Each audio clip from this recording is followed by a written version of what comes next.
Donald Trump is reporting that JPMorgan CEO Jamie Dimon has done a 180 on Bitcoin and crypto. Is this capitulation by crypto's arch enemy? If so, it will be incredibly bullish. And two major players are launching stablecoins. First is State Street and the other is Van Eck. Folks, we are seeing the stablecoin wars heating up here. And Grayscale launches an AI crypto fund, which includes Render, Near, and much more. We're going to break this down. Let's get into it.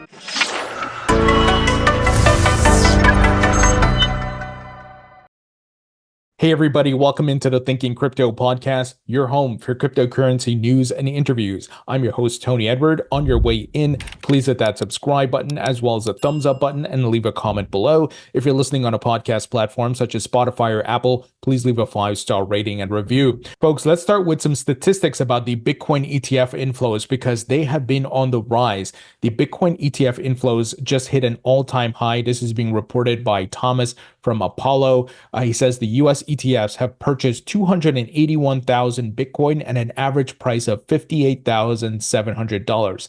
They pretty much bought the dips, guys. And as I've been stating, smart money and institutional investors have been buying the dip while many retail folks were saying the bull market's over. They got trapped into the fear sentiment, right? But if you've been watching this podcast and listening as well, we've not been fearful. We've been talking about this is a normal, healthy pullback and correction, and we will see a reversal and a bounce, and that is what took place. Obviously, Bitcoin has to work its way out of this reversal. It's not going to be a straight line up, but it has done that reversal. It went across $66,000. Right now it's sitting at just over 64,000. So it's going to build support levels and work its way up, higher highs and higher lows. What we also see is that the DXY continues to break down, which is very bullish for risk assets such as Bitcoin and crypto. So incredible stuff. The other thing here is that China or Hong Kong's Bitcoin ETFs, they're buying as well. So reports are coming in that China AMC purchased 96 Bitcoin on July 16th. That's 620 in July for this Hong Kong ETF. And that's just Hong Kong. We know the United States is purchasing. There's ETFs in Canada and other parts of Europe as well. So guys, I hope you see what's taking place here. Smart money is accumulating the lows, buying the dips, and they're waiting for new all-time highs. And look, I expect Bitcoin to hit 100K this year. Is that guaranteed? Of course not, but I think there's a high probability of it. We have multiple factors that are indicating this, the charts, the macro factors, the narratives out there with Trump and all these guys. And speaking of Trump, a report came out today from Forbes about a meeting where Trump met with different bankers, such as Jamie Dimon and the folks at Citi and so forth.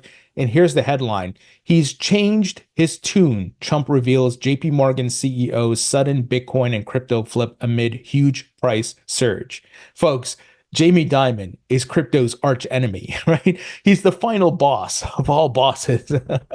And he's been a skeptic. He's been spreading FUD for a long time. But we know a lot of that was a smokescreen because his bank, they do a lot of analysis on crypto. They offer crypto trading to the wealthy clients.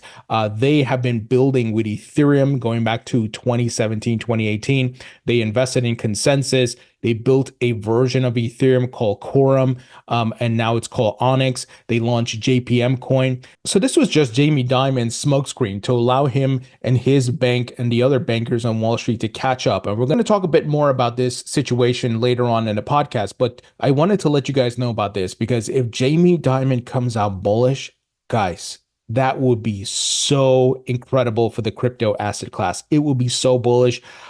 Because once again, he's the biggest skeptic out there and the one with the loudest voice because he's the CEO of the world's largest bank. Now, part of why he's maybe changing his tune is that apparently Trump is looking to make him the Treasury Secretary. So he's maybe kissing Trump's ass a bit like, yeah, you know, I love crypto and so forth. But I don't even need him to really believe that. But his narrative, if his narrative and his talking points change publicly, imagine what that will do for Bitcoin and crypto. Now, I know some of you are going to say, dude, don't get trapped by politics and political talking points. And I understand that. But my point is, if he puts it out there publicly, it changes the narrative for a lot of people because a lot of people look to Jamie Dimon. They see him as an influential person. So he could be lying. That's fine with me because I'm not worried about Jamie Dimon. I'm not looking to Jamie Dimon for investment advice, but having Jamie embracing it gives the social proof for many institutions and institutional investors and retail and so forth. So that's my takeaway. I'm not looking to Jamie Dimon for investment advice. Rather, I'm looking at the charts and the data and the metrics and that's telling me where we're at in the cycle and where we may see the top, and I'm taking money off the table. I could care less if Jamie actually buys Bitcoin or not. But the point is the narrative that's put out there. So that's what I want you to understand, and what's going to lead to more capital coming into the market. So guys, incredibly bullish news. I hope you understand what I'm saying here. Trump also at a rally said he's going to end Joe Biden's war on crypto. And he says the future of Bitcoin will be made in America. So folks, Trump is fully embracing crypto clearly, and he's using it as a political and campaign talking point here. And it just goes back to Joe Biden and the Democrats really screwed up by following Elizabeth Warren. They let her take the reins with this thing, and they shot themselves on the foot.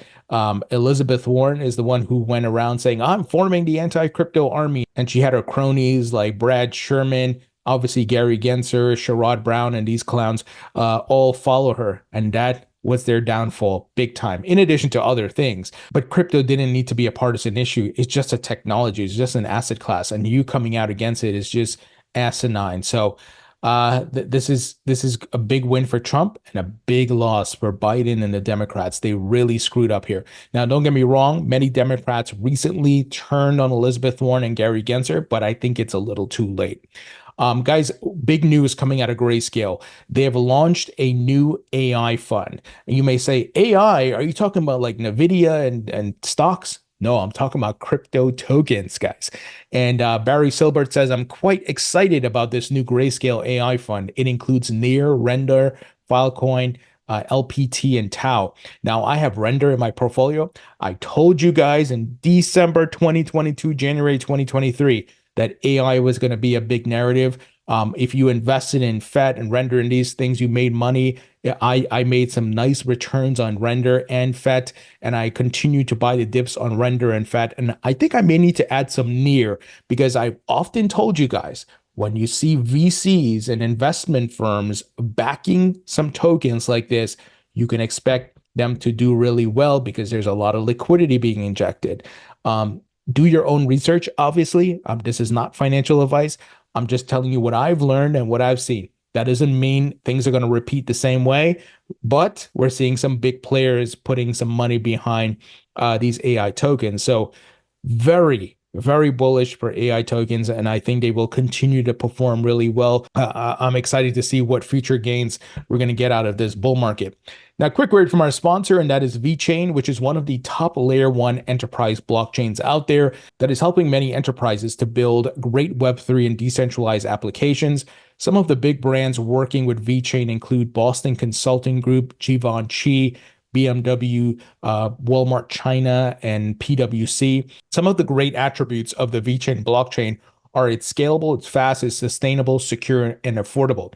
In full disclosure, I've been a VET token holder since 2018. I'm very bullish on this project. I'm very bullish on the token. I have been accumulating it in the bear market and even in the dips. So if you'd like to learn more about VeChain, go to vechain.org. Link will be in the description. Now, guys, continuing on the theme of TradFi trying to catch up in crypto and avoid disruption that's at their door, Bloomberg is reporting that State Street set to explore creating stablecoin and deposit token. The asset manager is looking at crypto settlement options.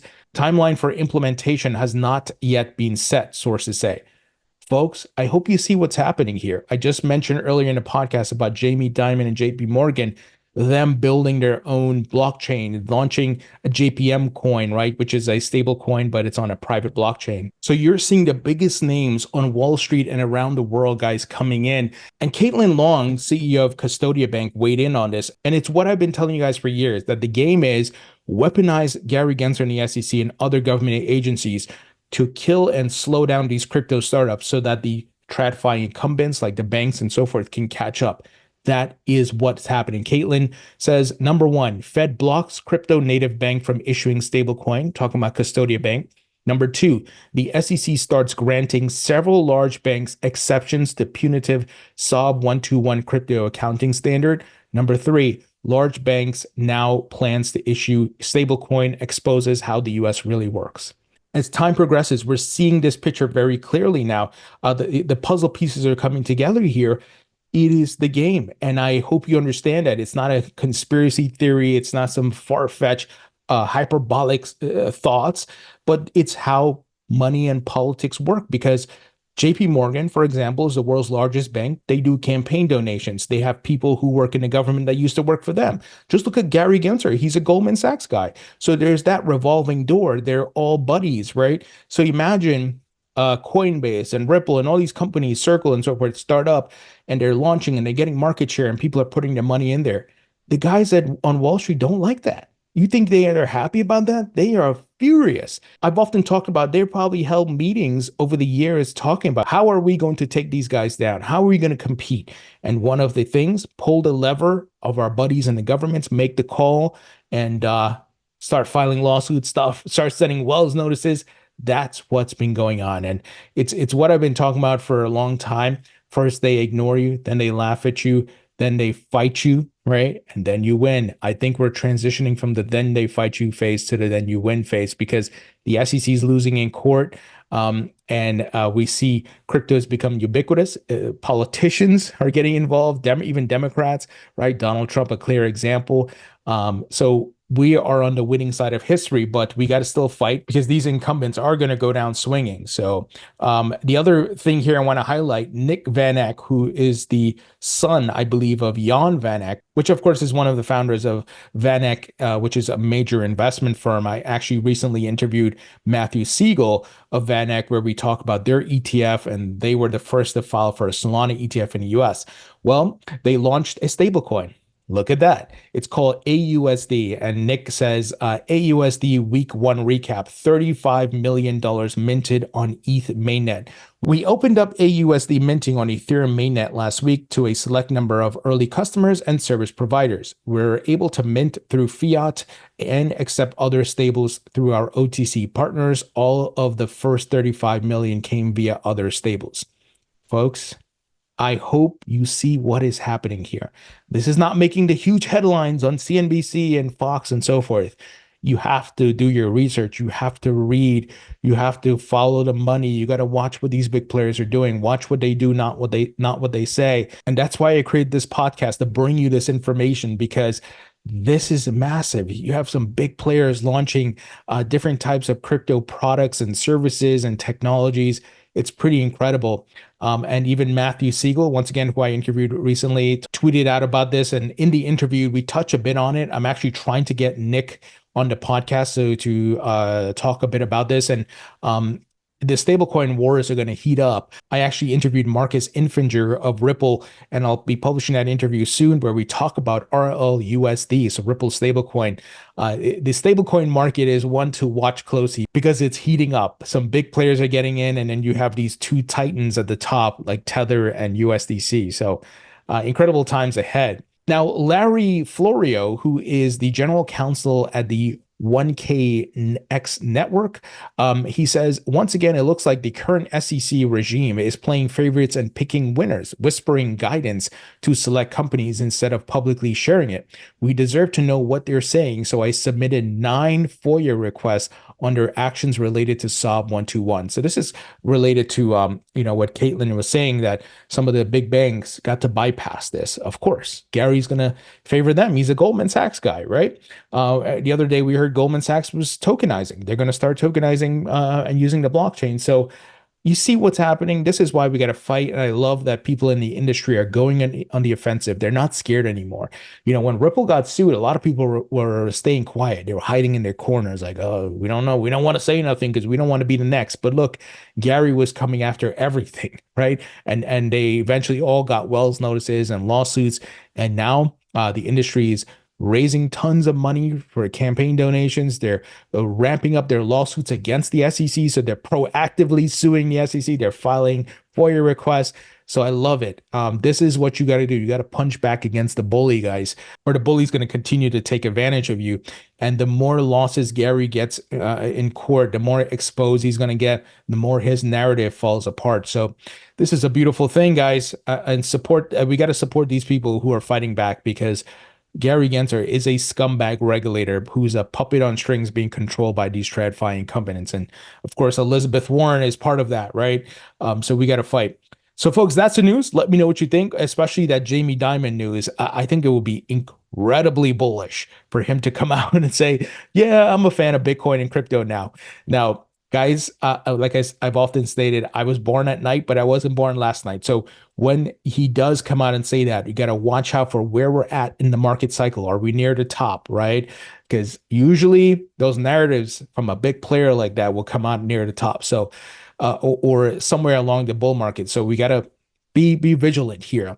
Our goal is to make money. Obviously, we want the technology to get adoption, but first and foremost, take care of your house, get financial freedom, so that you can live a higher quality life, and then we can fight back as well, because you can't really fight back if you don't have capital. Money talks, right? So, guys, let me know what you think. Don't forget to subscribe to my free email newsletter on Substack. Also, grab a copy of my book, Rethinking Crypto. It's available on Amazon in paperback and digital. It's also available on barnesandnobles.com. Guys, grab a copy to support the podcast. Buy a couple copies for your friends and family who want to learn about crypto. It covers crypto's past, present, and future. It provides investment tips and much more. And those of you who have bought a copy already, please leave a rating and review. It would really help me out. Thank you, guys, and I'll talk to you all later.